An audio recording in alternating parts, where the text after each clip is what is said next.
ወልድኪ ነፍሳተ ሶባራየኪ በእሳተ ኩነኔ ዘሃሙ ማርያም ትብሊ በንቲ አዎሙ።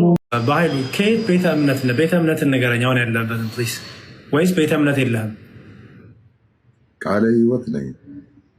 እስቲ 3 ምክንያቶች ንገረኝ ከትምህርት አንጻር ቤተክርስቲያኗ እንዲህ ብላ ስለምታስተምር ኦርቶዶክስ መሆን አልፈልግም የምትላቸውን 3 ትምህርቶች ንገረኝ። የመጀመሪያ አንድ ትምህርት ንገረኝ።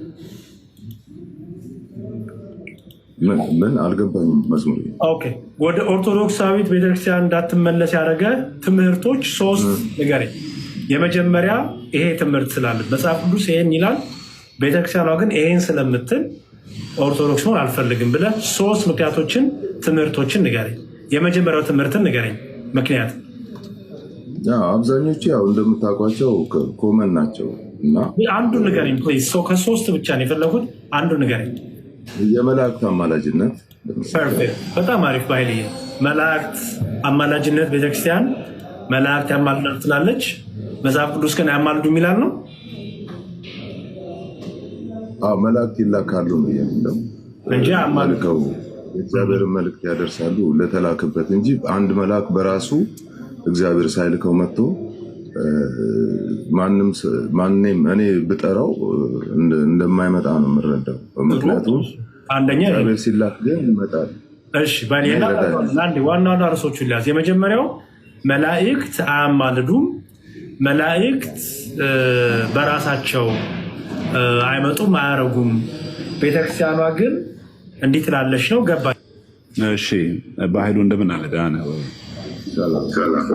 እግዚአብሔር ይመስገን። እሺ የእግዚአብሔር መላእክት አይለምኑም፣ ምልጃን አያከናውኑም። ለሰው ከሰው ወደ እግዚአብሔር፣ ከእግዚአብሔር ወደ ሰው መልእክት ነው የሚያመጡት። ከእግዚአብሔር ወደ ሰው ነው የምትስለኝ አንተ መልከት አይደለም። ቅድም ያው እንደተናገርኩት እንደዛ ሆኖ ግን አንድ ሰው ጠባቂ መላእክቶች አሉት። ይህንን ደግሞ አምናለሁ። ከእግዚአብሔር ጋር ከተስማማ በጽድቅ ከተመላለሰ እና ንጹሕ ከሆነ በማንነቱ ለማንጻት ዕለት ዕለት በእግዚአብሔር ፊት የሚተጋ ከሆነ ጠባቂ መላእክቶች አሉት።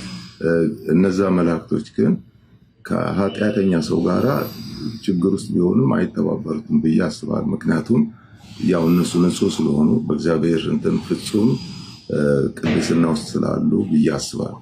እሺ ቤተክርስቲያናችን ለእያንዳንዱ ሰው ጠባቂ መልአክ እንዳለ ታምናለች። ኦርቶዶክስ እያለ ይህን አታውቅም? አንተ ታውቃለህ? አዎ። ጥሩ።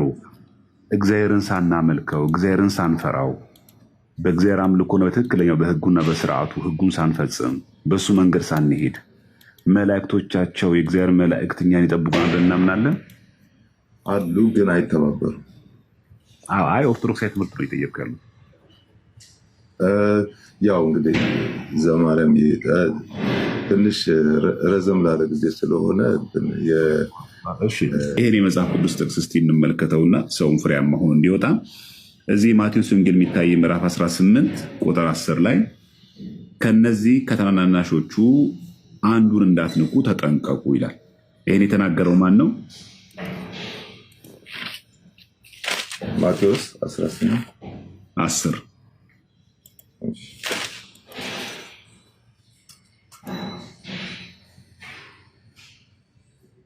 ይታያል። አውጥቼልሃለሁ። እሱ ማየት ትችላለህ። ከነዚህ ከታናናሾቹ አንዱን እንዳትንቁ ተጠንቀቁ ያለው ማን ነው? መድኃኒታችን ኢየሱስ ክርስቶስ። እሺ መላእክቶቻቸው ይላል። መላእክቶች ሳይሆን መላእክቶቻቸው። ልዩነቱ ምንድን ነው? መላእክቶቻቸው እነሱን የሚጠብቁ ማለት ነው። ጥሩ። ከምንድን ነው የሚጠብቋቸው? መላእክቶቻቸው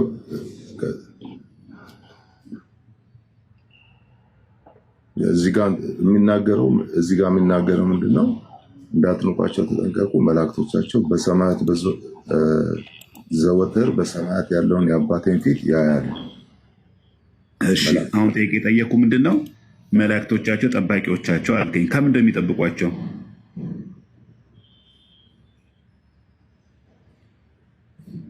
እዚህ ጋር ተገለጠ። እኮ አንተ ከምን ብለህ ታምናለህ? ጠባቂዎች ነው ስላልክ አንተ ከምን እንደሚጠብቃቸው ብለህ ታምናለህ? የዘላለም አምላክ እግዚአብሔር እያንዳንዱ ሰው በምድር በሚኖርበት ጊዜ ያው እግዚአብሔርን ምክንያቱም ሌላም ቦታ የእግዚአብሔር መልአክ እግዚአብሔርን በሚፈሩ ሰዎች ዙሪያ ይሰፍራል ያድናቸዋል የሚልም ቃል ስላየው ከመከራ ከችግር ከማናቸውም ትክክል ካልሆነ እግዚአብሔራዊ ካልሆነ ነገር ከሆነ እንትን ማለት ነው።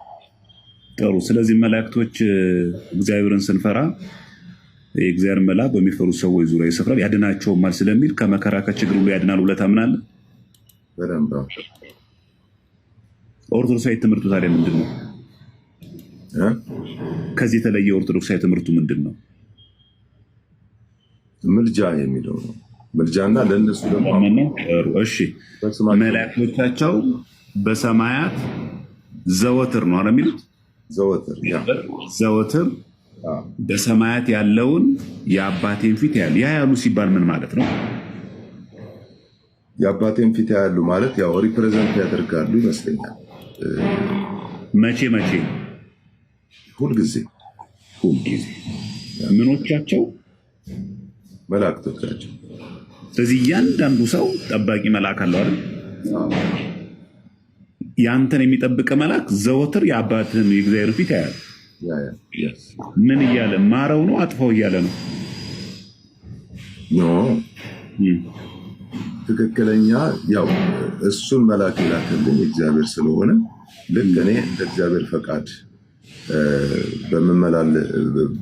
በምመላለስበት ጊዜ ከማናቸውም ነገር ይጠብቀኛል። ያው መላእክት በእግዚአብሔር ይታዘዛሉ አይደል? ከእግዚአብሔር ትእዛዝ ውጭ ለሰከንድ አይወጡም ማለት ነው። በኃይሉ ወደኋላ እንዳንመለስ አሁን መጀመሪያ ነገር አስረግጠህ በደምብ ስማ። መላእክቶች እኛን ሲራዱንም ሲያግዙንም ሲያማሉልን ስንናገር ከእግዚአብሔር ትእዛዝ ውጭ አይደለም። መጀመሪያ ይህን በደንብ አስምር። ኦርቶዶክሳዊ ትምህርት እግዚአብሔር ሳያዝ ያለ እግዚአብሔር ፍቃድ ቅዱስ ሚካኤል፣ ቅዱስ ገብርኤል፣ ቅዱስ ሩፋኤል ይራዳናል ብለን እኛ አናምንም። ሲጀምር ያለ ፈቃድ እግዚአብሔር ያለ እግዚአብሔር ትእዛዝ ምንም ነገር አይሆንም። በቃ ይህንን ዝጋው። አሁን ጥያቄው መላእክቶቻቸው ዘወትር የአባቴን ፊት ያያሉና እላችኋለሁ ተጠንቀቁ ለምን አለ?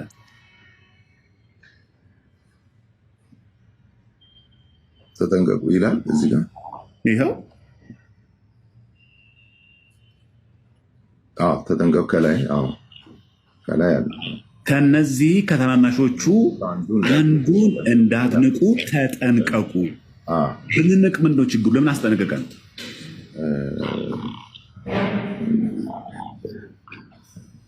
ባይዘወይ ዘማርያም ይሄ አውዱ የሚናገረው ስለ ህፃናት ነው አይደለም? ህፃናትን አምጥቶ ነው አይደለም? ከታች እንደዛ ይላል። የቱ ጋር ነው የሚለው? ይኸው ከላይ ጀምረን እናመልክት። ይኸው ምዕራፍ 18 ቁጥር 9 ጀምረን እናመልክት። ቆየው ስማኛ፣ ቆየው ግን ጀምር፣ ችግር የለም። በእኔ ከሚያምኑ ከነዚህ ከታናናሾቹ አንዱን የሚያሰናክል የወፍጮ ድንጋይ በከንቱ በአንገቱ ታስሮ ወደ ጥልቅ ባህር መስጠም ይሻለው ነበር። ከቁጥር 1 ብታደርገው ይሻላል። እስቲ ከቁጥር 1 በዚያ ሰዓት ደቀ መዛሙርቱ ወደ ኢየሱስ ቀርበው በመንግስት ሰማያት ከሁሉ የሚበልጥ ማን ይሆን አሉት። ሕፃንን ጠርቶ በመካከላቸው ቆመ፣ እንዲህም አለ፣ እውነት እላችኋለሁ ካልተመለሳችሁ እንደ ሕፃናትም ካልሆናችሁ ወደ እግዚአብሔር መንግስት ከቶ አትገቡም ይላል። እሺ እና ታዲያ ከዚህ ጋር ምን አገናኘ? የህፃናት ካራክተር፣ የህፃናት ባህሪና የህፃናትን ማንነት እነዚህ ታናናሾች የሚላቸው ህፃናትን ነው። ኦፍኮርስ ጥሩ። ስለዚህ ከነዚህ ከታናናሾቹ ማንንም እንዳትንቁ ማለት ህፃናትን እንዳትንቁ እያለ ነው። በቃ እንደ ህፃናት ማለት እንደ ህፃናት ያለ ካራክተር። የጠየቁን ጥያቄ በትክክል መልስልኝ። ከነዚህ ከታናናሾቹ ያለው ህፃናትን ነው። አዎ ጥሩ። ጠባቂ መላእክት ያላቸው ህፃናት ብቻ ናቸው። አሁን ህፃናት የተባሉት ጀስት ፊዚካል በኃይሉ ቃል በቃል ወርድ ባይወርድ መልስልኝ። መላእክቶቻቸው በሰማያት ዘወትር የአባቴ ፊት ያያሉና እላችኋለሁ። መላእክቶቻቸው ዘወትር የአባቴን ፊት የሚያዩት የነዚህ ህፃናት የተባሉ ታናናሾቹ ህፃናትን ብቻ ነው? አዋቂ ሰው እኔ፣ አንተ፣ ወንዶች፣ ሴቶች፣ ትልቆች፣ ትንንሾች በሙሉ ጠባቂ መልአክ የላቸውም? እሱ ሁሉም አለው፣ ግን ህፃናት። ስለዚህ ታናናሾች ብሎ እዚህ ጋር የገለጸው ሰውን ሁሉ ነው። አዳምጠኝ። የኔ ቢጤ ተብላችሁ ታናናሽ ነው ብላችሁ ገንዘብ ንብረት የተናቀ ነው ሰው አትናቁ ለማለት እንጂ ታናናሾች ብሎ የተናገረው ሰው ሁሉ ጠባቂ መልአክ አለው የለውም? እሱንም እኮ ደጋግሜ እኮ መለስኩት። በጣም ጥሩ። ካለ ለምን ተጠንቀቁ አለን እኮ። ታናናሾች የተባሉት ህፃናት የሚሆኑ ችግር የለም። ህፃናትን ብንንቅ በአንተም ትርጉም እንዴት ህፃናትን ብንንቅ ለምን ተጠንቀቁ አለን? ዘማርያም እኔ ልጠይቅህ። አሁን እዚህ ጋር ታናናሾቹ የሚለው አሁን ከላይ ደግሞ አውዱ ሲመጣ ህፃናት የሚለው እሱን ለማብራሪያ ህፃን ሲባል ዝም ብሎ ህፃን ብቻ ሳይሆን ፊዚካል ህፃን ሳይሆን እዛ ውስጥ ያለው ማንነት እዛ ውስጥ ያለው ይሁን ችግር የለም። እሱ ጋር ለም ችግር የለም። ታናናሾች እነማን ናቸው አላልኩም?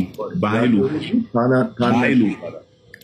ይሁን ችግር የለም። እሺ ህፃናትም እንደ እግዚአብሔር ትእዛዝ የሚሄዱ ራሳቸውን እንደ ህፃናት ክፋት፣ ተንኮል የሌለባቸው የቃሉን ወተት የሚመኙ አይነት በጎ ሰዎች ናቸው እንበል።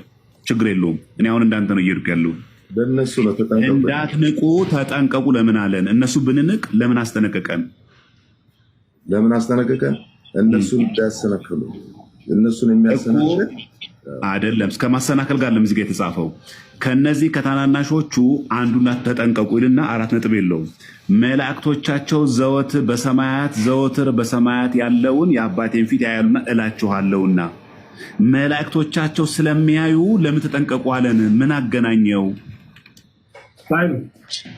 ጥያቄያቸው ገብቶ ከሆነ እነሱን ላለመላክ ከመጠቀቅ ጋር መላእክቱ ምንድን ያያያዘው ነው የተባልከው። በቃ ባጭሩ ምክንያቱም ተጠንቀቁ ይልና መልሶ መላእክቱን አመጣ። መላእክቱ ከነሱ ለመጠቀቅ ጋር መላእክቱ ምንድን ያገናኛቸው? ይሄ ነው። በጣም ጥሩ። መላእክቶቻቸው የእነሱ መላእክት ናቸው፣ ጠባቂዎቻቸው ናቸው፣ በእግዚአብሔር ፊት የሚታዩ ናቸው። ለማን ነው የሚታዩት? ስለማን ነው የሚታዩት? ስለ ታናናሾቹ ማለት ነው። ይታያሉ ማለት ነው። ይታያሉ ማለት ምን ማለት ነው? ይታያሉ በእግዚአብሔር ፊት ማለት ነው። እሱን እስቲ አንተ ንገረኝ። መዝሙር አንተ ንገረኝ። ችግር የለውም። የጀመርከውን ጨርሰው። ይታያሉ በእግዚአብሔር ፊት ስለነሱ ማለት ነው። ይታያሉ። በቃ ግልጽ ነው። እኔ ይታያሉ በይታያሉ ነው የማየው እኮ ግልጽ ነው ማለት። አንተ የእግዚአብሔር ፊት ታያለህ ስትባል ምን እያረክ ነው ማለት ነው? ማናቸውም ደካማም ጠንካራም ጎን ይኑረኝ፣ ትክክልም ልሂድ ትክክልም አልሂድ፣ በእግዚአብሔር ፊት እነሱ ስለኔ ይታያሉ እኮ። ምን ማለት ነው መታየት ማለት? ስለ አንተ ይታያሉ ማለት ነው። እኔ ከተነበበው ይለምናሉ ነው፣ ምሕረት ያመጣሉ ነው፣ መዓት ያመጣሉ ነው፣ ወይ ደግሞ ልክ እንደሱ ፍጥጥው ላይ ያሉ ነው? እዚህ ጋር የተነገረውን ብቻ ያክል ነው የማውቀው፣ ሌላ የማውቀው ነገር ስለሌለ። የተወደዳችሁ የዩቲዩብ ቻናል ቤተሰቦች ዶክተር መስከረም ለቺሳ አንድ ያስተላለፈችው አነጋጋሪ ጽሑፏን እንደሚከተለው ወደ እናንተ ላድርስ። ይድረስ ለጸረ ሃይማኖተኞች ስትል መልእክቷን ትጀምራለች። ሃይማኖተኞች ጨካኞች ናቸው እያላችሁ ስትረግሙን የምትውሉ ጸረ ሃይማኖተኞች እስኪ መልስ ስጡ ስትል ጥያቄውን በመጠየቅ ጽሑፏን ትጀምራለች። ሰው እውነተኛ ክርስቲያን ወይም እውነተኛ ሰው መሆኑን ለማሳየት ሲበደል የት ድረስ መታገስ አለበት ትላላችሁም? በህይወቴ በተደጋጋሚ ከሚገጥሙኝ አስቸጋሪ ሰዎች መካከል ዋነኞቹም አንቺ የውሸት ክርስቲያን ነሽ የሚለውን ለማሳየትና በሃይማኖት ተስፋ እንድቆርጥ ለማድረግ ሆን ብለው ለረጅም ጊዜም ጠማማ ባህሪ የሚያሳዩ ሰዎች ናቸው። ዓላማቸው የትዕግስቴ መጨረሻ ጥግ ለማየት ነው። ማልቀስ እስኪ ቀረኝ ድረስ ለረጅም ጊዜም እልሄን ውጪም የታገስኳቸውና መጨረሻ ላይ ከአቅሜ በላይ ሲሆንም በቁጣ ነድጄ የተጣላዋቸው ሰዎችም አሉ። ጥቂት ምሳሌዎችን ልንገራችሁ። በእድሜ እጅግ ታላቄ ነው ብዬም ለ6 ዓመታት እሱንና ቤተሰቦቹን ሲጎነትሉኝ የታገስኩት ሰው አለ። በ7ኛው ዓመት ላይ ግን በቃኝ አልኩም። ይቅርታ ቢለኝም አልሰማሁትም። አያችሁም፣ ከላይ ክርስቲያን እንደሆነችም ታስመስላለች እንጂ እርቅ የማትወድድ ሰይጣን ናት። እግዚአብሔር ልጅ የነሳት ለዚህም ነው ተባልኩኝ። እየተጎነተሉ እየተናቁ ምንም ሳይናገሩ እንደገና በሌላ ቀን በፈገግታ ሰላም ማለትና አንድ ቀን እንግባባ ይሆናል ብሎ ለ6 ዓመታት መታገስ ምን ያክል እንደሚያደክም አላወቁም፣ ለማወቅም አይፈልጉም። ለአንድ ሴሚስተር እሱ ስልክ እየደወለ በስራ ጉዳይ አሳቦም የፈለገውን የሚናገረኝ ተረጋግቼና ብስጭቴንም አሳልፌ እኔ ስደውልለት ደግሞ ስልክ የማያነሳልኝ የስራ ባልደረባ ገጥሞኝ ያውቃል። በሳምንትም በሁለት ሳምንትም እንዲህ እንባ እስከሚተናነቀኝ እያበሳጨኝ በመጨረሻም ምናልባት በአካል ብሄድ በትክክል ያናገረኝ ይሆናል፣ የሰው ፊት ሲሆን ይከብዳል ብዬም ብሄድ ስልኩን ዘግቶብኝ ቢሮውንም ዘግቶ ጠፋም። ከዚያም ሰው ጋር መስራት አልችልም፣ በቃኝ ተረከቡኝ ብዬም በብስጭት ለበላይ አካላት ተናገርኩም። ያኔ ምን ቢለኝ ጥሩ ነው፣ አሁን አንቺ ክርስቲያን ነኝ ትያለሽ አለና አረፈው። እጅግ በጣም ተናድጄም ብዙ ተናገርኩት። ስለ ክርስትና እርሱ እንዴት እንደመጣ ራሱ ሊገባኝ አልቻለም። በእኔ ልምድ ሴኩላር በተባለ ተቋም ውስጥ ራሳቸው ስለ ሃይማኖት አንስተው መልሰው ሃይማኖቶችን ሲሳደቡ የማያቸው የሴኩላሪዝም ሕግን እንጠብቃለን የሚሉ ዓለማዊ ሰዎችም ናቸው። ባየኝ ቁጥር ሃይማኖትን የሚሰድብና በማደርገው ነገር ሁሉ የሚቃወምኝ ሰውም አለም። እሱን እስካሁን ተናግሬው አላውቅም። ዓመታትም ተቆጥረዋል። እንግዲህ አንድ ቀን እናገረው ይሆናል። ያኔ አሁን አንቺ ክርስቲያን ነሽ እንደሚለኝ ጥርጥሩም የለውም። ተናገረችኝ፣ በደለችኝ፣ ሰደበችኝ ይለኛል። ሊመታኝ ተጋብዞም ያውቃል። ምን አረጋግቶ ፊቱ እንዳቆመኝ አላቅም ስትል ዶክተር መስከረም ለቺሳም ጽሑፏን ትቀጥላለች። ከኋላዬ ቱቦ ስለነበረም በውስጡ ወድቄ ከመሰበር በቀር ሌላ ማምለጫ እንደሌለኝ አውቄ ሳይሆን አይቀርም ዝም ያልኩትም። ብታዩ ሃይማኖተኞችን ሲጠላ ልክም የለውም። በእርሱ እይታ እኛ ሃይማኖተኞች ለሀገር ወደ ኋላ መቅረት ተጠያቂ ሆነንና ያልበራላቸው መንጋዎችም ነን። ለሆነ ነገር ጊዜ አጥሮት ሲቸገር እኔ ጋር ሮጦ የሚመጣው ኤቲስት ወዳጅም ነበረኝ። ከላይብረሪም ከስራም ከምንም ነገር ሊያስነስቶም እባክሽ እንዲያደርግልኝ ብሎ እንደ ታናሽ እህቱ ይልከኛል። ከዚያም ግን በጨዋታ ሰዓት እናንተ ጨቋኞች ከእናንተ ጭቆናማ አምላክ የለሽነት በስንት ጣዕሙ አይነት ለዛቢስ ወንጀላዎችን ይደረደርልኛል። እየሳኩም አልፈዋለሁ። ከ2 ዓመታት በኋላ አንድ ሰሞን ስራ በዝቶብኝ ለ3 ቀናት ያክል ችላንኩትም። ቂም ያዘና ደስ የማይል የቁጣ ባህሪ ያሳየኝ። ተራርቀን ተቆራርጠንም ቀረን። ሰው ነኝና የሆነ ሰዓት ላይ በቃኝ ልል ኃይለ ቃልም ልናገር እችላለሁ። የዚያን ሰዓት ተመልከቷት ሃይማኖተኛ ነኝ ትላለች፣ ግን እንደዚህ ትናደዳለች ይሏቸዋል። የጥቅስ አይነትንም ያሽጎደጉዱላቸዋል። ለስሙ የጌታን መስቀል አንገቷ ላይ አስራለች ትባላላችሁ። አምንበታለሁ የምትለው መጽሐፍ ግራህን ሲመታም ቀኝን ስጥ ይላል ትባላላችሁ። የዚያን ሰዓት እውነትም ክርስቲያን አይደለሁም እንዴም ትላላችሁ። በቃ እንደ ወንጌሉ መኖር አልችልም ማለት ነው ትላላችሁ። እውን ጌታን አልወደውም ማለት ነው ብላችሁ ራሳችሁን ትወቅሳላችሁ። ተስፋ መቁረጥም ይጫጫናችኋል። እስከ መጨረሻው የታገሰ እርሱ ይድናል የሚለውን የወንጌሉን ቃል ጆሮአችሁ ላይ ያቃጭልባችኋል። መጨረሻው የት ድረስ ነበረም ትላላችሁ። የሌላውን አላውቅም፣ እኔ ግን ብዙ ጊዜ እንዲህ ያለ ነገር ይገጥመኛል። እውን የሃይማኖት ሀገር በተባለችው ምድር ላይ ሃይማኖተኝነት የዚህን ያክል ተጠልቷልን እስክል ድረስ የጸረ ሃይማኖተኞች ሁኔታም ሲገርመኝም ኖሯል። እንዲህ ያለው ጠባይ ከሃይማኖት ውጪ በሆኑ ሰዎች ብቻም ሳይሆን ሃይማኖት ውስጥ ነን ከሚሉትም ይገጥመኛል። ነገሩ ድንበር የሌለው የባህሪ ዝቅጠትም ነው። የሆነ ጊዜ ግን ነገሩ በዛብኝና አንደኛን ከጸሎት ተራርቄም ተስፋ ቆርጬ ዝለት ገጠመኝ። በዚያን ሰዓት ግን እንደ ሰው ያልሆነ ቸሩ እግዚአብሔር የራሱን ወዳጆች ልኮ አጽናናኝ። እንዲህ ያሉ ሰዎች ችግራቸው ምን እንደሆነም እንዳውቀውም አደረገኝ። ግማሾቹ በፍቃዳቸው ከሰይጣን ጋር ስውር ወዳጅነት የመሰረቱ ናቸው። ለተሰሚነት፣ ለግርማ ሞገስ፣ ለእውቀት፣ ለትዳር፣ ለገንዘብ፣ ለስልጣንና መሰል ነገሮች። ግማሾቹ ደግሞ ሳያውቁት ሰይጣን አንደበታቸውን የሚጠቀምባቸው ናቸውም ስትል ዶክተሯ ትቀጥላለች። እኔ ግን ዋጋዬን እንደማላጣም አሳወቀኝ። አሁን ሰደብሽን፣ ጎዳሽን፣ አመናጨቅሽን፣ ጨቆንሽን ሲሉኝ ብዙም ግድ የለኝም ስትል ትናገራለች። ችግሩ ከእኔ ክርስቲያን መሆን ወይም ደግሞ አለመሆን ጋር ላያያዝ እንደሚችልም ገብቶኛል። ወላጅ አባቴም አንድ ጊዜ ብዙ ተገርፎ ያላደገም አሳዳጊ የበደለው ስዳደግ እንዳለም የነገረኝ ለታም አንደኛዬንም መጨነቅ አቁም ያለው ስትል ዶክተር መስከረም ለቺሳ ትናገራለች። እንዲያውም እጸልይላቸዋለሁ ጌታው የሚገርፋቸውን እዘዘላቸው እያልኩኝ ስትል በጨዋታ የወዛ ምርቃቷንም ትቸራቸዋለች። እናም እስኪ ሃይማኖተኞች ማለት ተናዳጅ ናቸው፣ ጨካኝ ናቸው፣ ጨለምተኛ ናቸው፣ በደቦ ፍርድ የሚነዱ መንጋዎች ናቸው ወዘተ የምትሉ ሰዎች እስኪ እናንተ ምን ያክል ኢሞሽናል አቢዩዝ ትታገሳላችሁ? ወይም ደግሞ ገና ለገና የማምንበት መጽሐፍ ስለሌለም የምትጠየቅበትም የስብዕና ልክ የለም ብላችሁ ታስባላችሁ? እናንተ ስንት ዓመት ስለ ሃይማኖትና ስለ ሃይማኖተኝነት ክፉ ነገሮችን እያከረሻችሁ ህዝቡ ታገሳችሁ? ስንት ጊዜስ በመልካም ባህሪያችሁና በሰላማዊ ኑሯችሁ ሃይማኖተኞች ላይ እየተመሳደቃችሁ ሰላም ነሳችኋቸው? በህይወታችሁ ውስጥም ያሉ ሃይማኖተኞች የምትሏቸው ቤተሰቦቻችሁና ዘመዶቻችሁስ ስንት ዘመን ታገሷቸው? እስኪ አእምሯችሁን አሰሩት። ሌላው ፍቅርን እንዲያሳይና እንዲታገስ በጠበቃችሁት ልክ እናንተም እንድትወዱና እንድትታገሱ እግዚአብሔር እንደሚጠብቅባችሁ ታውቃላችሁን? ምክንያቱም በሰፈረው ቁና መልሶ የማይሰፈር ማንም የለምና ስትል ዶክተር መስከረም ለቺሳ ጽሑፏን ትቀጥላለች። እስኪ ንገሩኝ ስትልም ጥያቄዋን ትቸራቸዋለች። ይህንን እናንተ ጭፍን እያላችሁ የምትጠሩትን ሃይማኖተኛ መንጋ የት ድረስ ትታገሱታላችሁ? ምን ድረስስ ጥፋቶቹን በይቅርታ ታልፉታላችሁ? የት ድረስስ መስቀሉን ትሸከሙለታላችሁ? ምናልባት በመጽሐፍ ቅዱስ ስለማናምን የማንንም መስቀል መሸከም አይጠበቅብንም ልትሉ ትችላላችሁ። ነገር ግን እናንተ እንደ አርያ ከምትቆጥሯቸውና ለሰው ልጅ የማሰብ ልክ አስተምረውበታል ከምትሏቸው የጥንት ፈላስፎች መካከል እንኳን አንዳንዶቹ እጅግ ክፉ ባህሪ ያላት ሚስት አግብተው ታግሷት ይኖሩ የነበሩ ናቸው። እናንተ የእነርሱን ያክል የታገሳችሁትና የተሸከማችሁት ሰው በህይወታችሁ ውስጥ አለ ወይስ ይህ ስልቱን ባህሪ አይደለም ብላችሁ ቆሻሻ እንደነካው እንጨት ቆርጣችሁ ተጠይፋችሁ በፍጥነት ከህይወታችሁ ታስወጡታላችሁ? ከሃይማኖተኞቹም ከፈላስፋዎቹም ጎራም የሚደርስ ትዕግስትንና ፍቅር ከሌላችሁስ እናንተ ምድባችሁ ከማን ነው? የትዕግስት መመሪያ መጽሐፋችሁ ከየት ነው? የታጋሽነት ፍሬ እስከምን ድረስ ነው? ሰላም ለማምጣትና እርቅን ለመፈጸም ስንት ዓመት ታክሳችሁ ታውቃላችሁ? ወይንስ በሃይማኖተኞች መስቀል ከመሳለቅ ያለፈ ሚናም ለራሳችሁ አልሰጣችሁትም?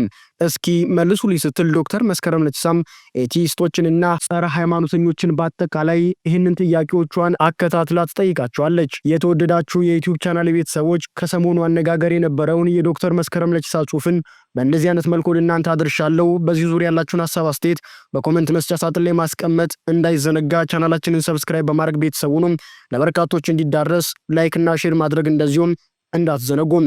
በሌሎች አዳዲስ መረጃዎችና ጉዳዮች አነጋጋሪና ወቅታዊ ሐሳቦችና ርዕሰ ጉዳዮች ዳግም እስከምንገናኝ ድረስ ቸር ይግጠመን።